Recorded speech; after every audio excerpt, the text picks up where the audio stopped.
Bienvenue chez Nomade, votre regard intime sur les histoires humaines qui redéfinissent les lieux que nous croyons connaître. Aujourd'hui, nous partons pour la découverte du sans-abrisme au Texas. Ici, au Texas, dans l'État qui revendique haut et fort son amour pour la liberté, vivre sans toit est devenu un crime. Poser une tente sous un pont, s'allonger sur un banc, chercher un abri contre le vent, autant de gestes qui peuvent aujourd'hui vous valoir une amende, ou pire, une arrestation. Dans cette terre de cow-boys et d'autonomie individuelle, les plus vulnérables sont traqués. Pas pour ce qu'ils ont fait, mais pour ce qu'ils sont devenus, pauvres, seuls et gênants. Le contraste est saisissant. D'un côté, les tours luxueuses d'Austin et les grandes avenues de Dallas brillent sous les projecteurs de l'investissement et de l'innovation. De l'autre, les tentes s'alignent sous les échangeurs routiers, à l'ombre des autoroutes. On les appelle campements illégaux, mais pour ceux qui y dorment, ce sont les seuls endroits où ils peuvent encore respirer. On pourrait croire que la misère appelle à la compassion, mais ici, elle est souvent synonyme de répression. Car au Texas, on ne combat pas la pauvreté, on la déplace, on l'efface, et parfois, on la punit. Ce documentaire est une plongée dans une lutte discrète, mais brutale. Une lutte menée non pas contre le crime, mais contre la précarité. Une guerre que l'État ne reconnaît pas officiellement, mais qui se lit dans chaque éviction, chaque saisie de tente, chaque regard méfiant posé sur un corps allongé dans la rue. Ce n'est pas une fiction, c'est l'histoire de citoyens américains, abandonnés par le système, désormais poursuivis par lui. Et pour comprendre comment le Texas a pu en arriver là, il faut revenir à un moment clé. Une date précise où la répression s'est institutionnalisée. Juin 2021, le jour où le gouvernement texan a transformé la pauvreté en délit. Si vous appréciez ce genre de contenu que nous vous proposons, n'hésitez pas à vous abonner à Nomade pour découvrir avec nous l'ampleur des phénomènes sociaux. Passons maintenant aux choses sérieuses. En juin 2021, le Texas a promulgué la loi HB 1925, interdisant l'installation de campements dans les espaces publics. Cette mesure a été présentée comme une réponse à la crise des campements urbains, notamment à Austin, où la population sans abri avait augmenté. La loi prévoit que les personnes installant des campements sans autorisation peuvent recevoir une contravention de classe C, passible d'une amende allant jusqu'à $500.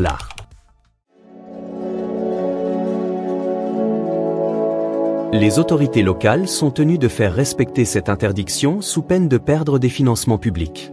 Cette approche a suscité des critiques de la part d'organisations de défense des droits civiques, qui estiment qu'elle criminalise la pauvreté et aggrave la situation des personnes sans abri. Depuis l'entrée en vigueur de la loi, les campements ont été démantelés, mais les personnes concernées n'ont pas disparu. Elles ont été dispersées, souvent sans solution de relogement. Les abris d'urgence sont souvent saturés, et le nombre de places disponibles reste insuffisant pour répondre à la demande croissante. Cette politique pose une question fondamentale. Voulons-nous punir la pauvreté ou la résoudre? En criminalisant le fait de dormir dehors sans offrir de solution alternative, le Texas entre dans une logique de répression plutôt que de soutien. Une logique qui, selon de nombreux experts, ne fait qu'aggraver la situation.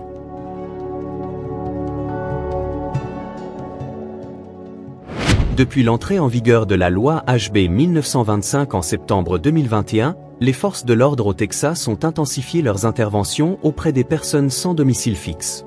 Cette loi interdit l'installation de campements non autorisés dans les espaces publics, rendant ainsi illégale la simple action de dormir sous une tente ou un abri improvisé. Les personnes en infraction s'exposent à une contravention de classe C, passible d'une amende pouvant atteindre $500. Dans ces séquences, vous pouvez voir qu'être sans-abri n'est vraiment pas simple à vivre. À Austin, par exemple, les autorités municipales ont mené des opérations régulières pour démanteler les campements de sans-abri. Ces interventions, souvent accompagnées de la police, visent à faire respecter l'interdiction de camping dans les lieux publics. Les personnes concernées sont invitées à quitter les lieux, et leurs effets personnels peuvent être saisis ou détruits si elles ne sont pas en mesure de les emporter immédiatement. Cette situation crée un climat de tension et d'incertitude pour les personnes sans abri, qui vivent dans la crainte constante d'être déplacées ou de perdre leurs maigres possessions. Les défenseurs des droits des personnes sans abri critiquent ces pratiques, les qualifiant de mesures punitives qui ne s'attaquent pas aux causes profondes de l'itinérance. Il souligne que ces interventions policières ne font que déplacer le problème d'un quartier à un autre, sans offrir de solutions durables en matière de logement ou de services sociaux. De plus, ces actions peuvent aggraver la situation des personnes concernées, en les privant de leurs repères et de leur réseau de soutien. Dans certaines villes texanes, des initiatives communautaires tentent de proposer des alternatives à cette approche répressive. Des organisations locales travaillent en collaboration avec les autorités pour offrir des services de soutien, tels que l'accès à des abris temporaires, des soins médicaux ou une assistance à la réinsertion. Cependant, ces efforts restent souvent insuffisants face à l'ampleur du problème et au manque de ressources disponibles. La question demeure, comment concilier la nécessité de maintenir l'ordre public avec le respect des droits et de la dignité des personnes sans abri ? Je réfléchis depuis peu, mais je n'ai pas encore la solution idéale à cette question. La réponse à cette interrogation complexe nécessite une réflexion approfondie et une volonté politique de mettre en place des politiques inclusives et humaines, axées sur la prévention et le soutien plutôt que sur la répression. Derrière les chiffres et les politiques se cachent des vies humaines, souvent marquées par la douleur, l'incertitude et l'isolement. Au Texas, les personnes sans domicile fixe vivent quotidiennement les répercussions des lois et des décisions prises sans leur voix. Plusieurs personnes ont fait des témoignages de leur situation que je ne vais pas mentionner ici puisque ce sont des faits sensibles. Excusez-moi pour cela. Les données récentes révèlent une augmentation de la population sans abri au Texas. Selon le Texas Home Health Network, en 2024, le nombre de personnes sans domicile a augmenté de plus de 12% par rapport à l'année précédente, atteignant des niveaux comparables à ceux d'avant la pandémie. Cette hausse est attribuée à divers facteurs, notamment la fin des protections liées à la pandémie, la crise du logement abordable et l'augmentation du coût de la vie. Les personnes âgées sont particulièrement vulnérables. En 2024, environ une personne sur 500 domiciles avait 55 ans ou plus. Près de la moitié de ces individus vivaient dans des conditions non adaptées à l'habitation humaine. Cette réalité souligne la nécessité urgente de solutions adaptées à cette tranche d'âge, qui fait face à des défis spécifiques en matière de santé et de sécurité. Les conséquences de la criminalisation de l'itinérance sont profondes. Les personnes sans abri, déjà confrontées à des défis majeurs, se voient infliger des amendes qu'elles ne peuvent pas payer, ce qui aggrave leur situation. De plus, la peur d'être arrêté ou déplacé les empêche souvent de chercher de l'aide ou d'accéder à des services essentiels. Les témoignages de ceux qui vivent cette réalité sont poignants. James, un vétéran de 60 ans, raconte comment il a été contraint de quitter son campement à plusieurs reprises, perdant à chaque fois ses effets personnels et ses souvenirs précieux. Il décrit un sentiment d'invisibilité et d'abandon, se demandant comment il en est arrivé là après avoir servi son pays. Ces histoires humaines mettent en lumière l'impact dévastateur des politiques actuelles sur les personnes les plus vulnérables. Elles soulignent la nécessité d'adopter une approche plus humaine et compatissante, axée sur le soutien plutôt que sur la punition. Face à la répression croissante des personnes sans domicile au Texas, une mosaïque d'organisations et de citoyens engagés se mobilise pour offrir soutien, dignité et espoir à ceux que la société marginalise. Ces acteurs de terrain, souvent dans l'ombre, déploient des efforts considérables pour contrer les politiques punitives et proposer des solutions humaines et durables.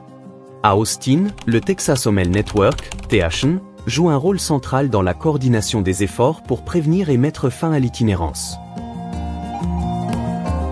Cette organisation à but non lucratif travaille en étroite collaboration avec les communautés locales pour élaborer des stratégies efficaces, basées sur des données probantes, visant à rendre l'itinérance rare, brève et non récurrente.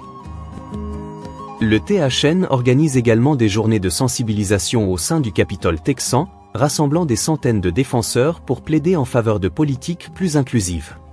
À San Antonio, l'organisation Andivore offre une gamme complète de services, allant du logement permanent au soutien en santé mentale, en passant par des programmes d'emploi pour les vétérans et les personnes en situation de précarité.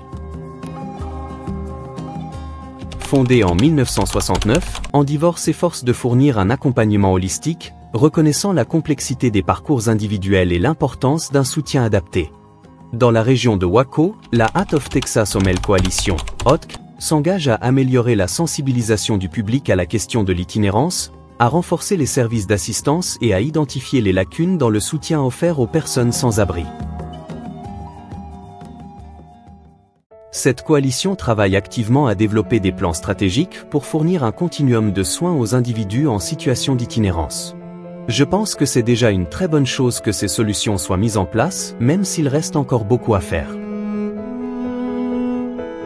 À Laredo, Bethany House of Laredo, fondée en 1982, propose des services essentiels tels que des repas, des abris d'urgence, des programmes de réinsertion et un soutien aux familles. Cette organisation s'efforce de répondre aux besoins immédiats tout en offrant des solutions à long terme pour aider les individus à retrouver leur autonomie. À Midland, des groupes tels que le Basin Dream Center, le Salvation Army et Field's Edge collaborent pour fournir des ressources aux jeunes sortant du système de placement familial, aux adultes en situation d'itinérance et aux familles vulnérables. Leur approche communautaire met l'accent sur la collaboration et le soutien mutuel pour créer un réseau de sécurité pour ceux qui en ont le plus besoin. Parallèlement à ces efforts institutionnels, des citoyens engagés et des groupes de défense des droits civiques s'organisent pour protester contre les politiques répressives. À Dallas, des militants ont manifesté contre les expulsions de campements, certains brandissant des pancartes appelant à la compassion et à la justice sociale. Ces initiatives, qu'elles soient institutionnelles ou citoyennes, témoignent d'une volonté collective de résister à l'injustice et de promouvoir une société plus inclusive. Elles rappellent que derrière chaque statistique se cache une vie humaine, et que la solidarité peut être une force puissante pour le changement. Au Texas, les discours politiques prônent souvent la compassion et la volonté d'aider les personnes sans domicile. Cependant, les actions législatives récentes semblent contredire ces intentions. Des lois ont été proposées pour accélérer les expulsions, réduire les protections des locataires et restreindre l'accès aux services pour les personnes sans abri. Par exemple, des projets de loi visent à renforcer l'application de l'interdiction des campements de sans-abri et à empêcher les organisations fournissant des services aux sans-abri de s'installer près des écoles. Ces mesures pourraient aggraver la crise de l'itinérance dans l'État. En parallèle, certaines initiatives ont été lancées pour lutter contre l'itinérance. En avril 2024, le gouverneur du Texas a annoncé un plan de 5 milliards de dollars pour faire face à la crise croissante de l'itinérance dans l'État. Ce plan vise à fournir des solutions à long terme pour des milliers de Texans actuellement sans domicile. Cependant, ces efforts sont parfois contrecarrés par d'autres politiques. Par exemple, des lois ont été proposées pour accélérer le processus d'expulsion, ce qui pourrait entraîner une augmentation du nombre de personnes sans abri. Ces mesures sont critiquées par les défenseurs des droits des locataires, qui estiment qu'elles pourraient aggraver l'insécurité alimentaire et les problèmes de santé publique. Cette contradiction entre les discours et les actions soulève des questions sur la véritable volonté politique de résoudre la crise de l'itinérance au Texas.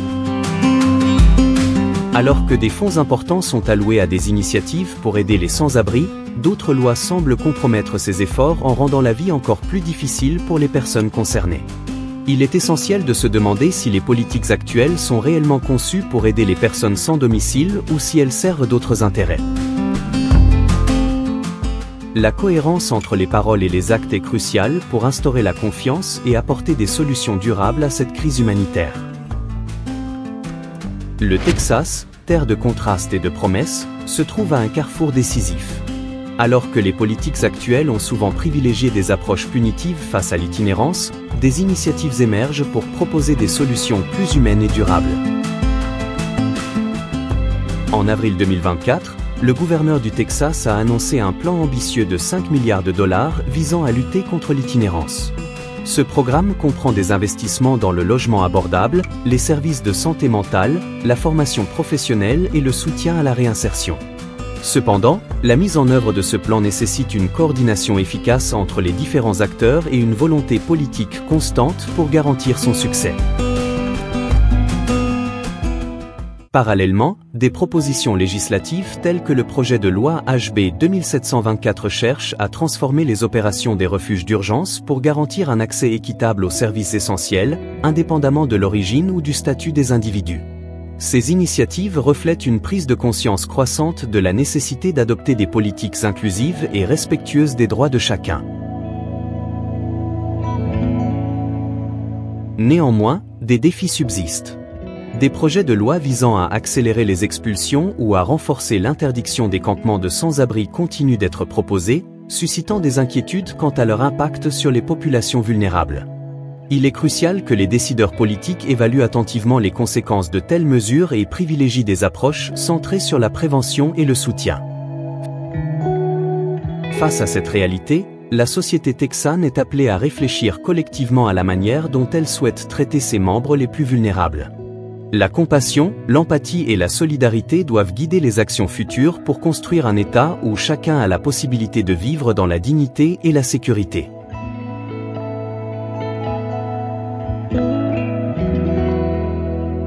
Car au-delà des statistiques et des politiques, ce sont des vies humaines qui sont en jeu. Et chaque décision prise aujourd'hui façonne le Texas de demain. Merci d'avoir regardé ce reportage jusqu'au bout. Si ce type de contenu vous touche et que vous souhaitez continuer à explorer avec nous les réalités humaines qui se cachent derrière les cartes postales du monde, abonnez-vous à Nomade. Ensemble, donnons de la voix à ceux qu'on n'entend pas.